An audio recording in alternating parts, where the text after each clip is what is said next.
আসসালামু আলাইকুম সবাইকে। স্বামীদুলন ব্লগে সবাইকে স্বাগতম। এই শীতের দিনে কি কেমন আছেন? শীত দিনে এক বাটি ধোয়া ওঠা মাংস নিয়ে এলাম। আজ যে মজার রেসিপিটি নিয়ে এসেছি তা শীতের সবজি আর মাংস দিয়ে তৈরি করা। তাহলে চলুন দেখি। তো এখানে আমি আধা কেজি মহিষের মাংস নিয়েছি, আর আছে বাঁধাকপি কুচি আর পেঁয়াজ কুচি। তো আজ এই মহিষের মাংস দিয়ে বাঁধাকপি দিয়ে খুব মজার একটা রান্না হবে। তাহলে চলুন। তেলটা আমি আগে দিয়ে দিয়েছিলাম, তেলটা গরম হয়ে গেছে। তো তেলের মধ্যে এখন দিয়ে দিব একটা তেজপাতা, দারচিনি আর একটা লং।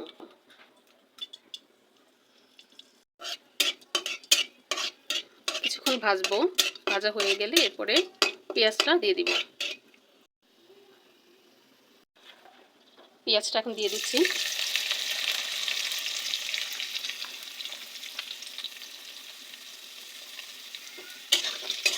পেঁয়াজটা এখন নরম হয়ে এসেছে। এখন আমি দিয়ে দিব আস্তে আস্তে হলুদ গুঁড়ো, মরিচের গুঁড়ো আর প্যাকেটের মশলা,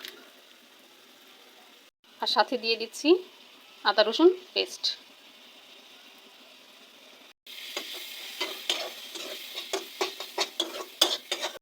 মশলাগুলো এখন ভালো মতো কষানোর জন্য দিয়ে দিচ্ছি পানি।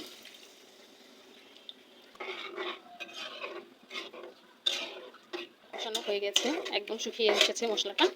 এখন এতে দিয়ে দিব আমি মাংসগুলো।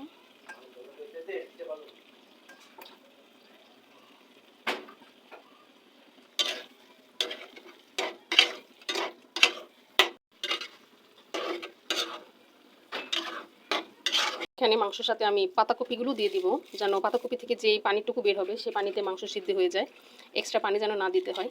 এই কারণে আমি এখনই দিয়ে দিব মাংসের সাথে একসাথে কষিয়ে, যেন সুন্দরভাবে মাংসটা গলে যায়।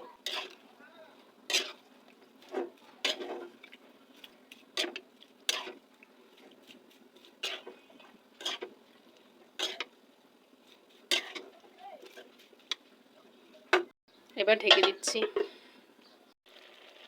এখন দিয়ে দিচ্ছি লবণ।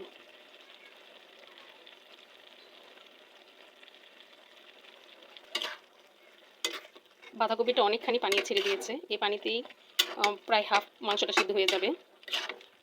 যেহেতু এটা ভুনা ভুনা হবে, আমি খুব একটা ঝোল রাখবো না আর খুব একটা পানি ব্যবহার করব না তরকারিতে। অনেকখানি পানি ছেড়েছে।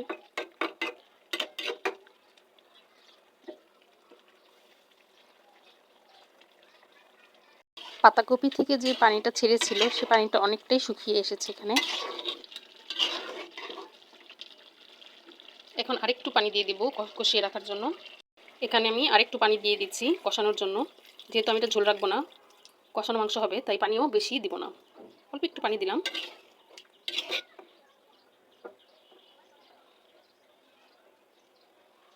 মাংসটা এবার হতে থাকুক। পর্যায়ে হয়ে এসেছে, শুধু এই পানিটুকু আরেকটু শুকাবো, আর 5-10 মিনিটের মধ্যে রাখবো। আর নামানোর 5 মিনিট আগে 3-4টা কাঁচামরিচ দিয়ে দিব। আর একটু শুকিয়ে এলে তারপর আমি মাংসটা নামিয়ে ফেলবো।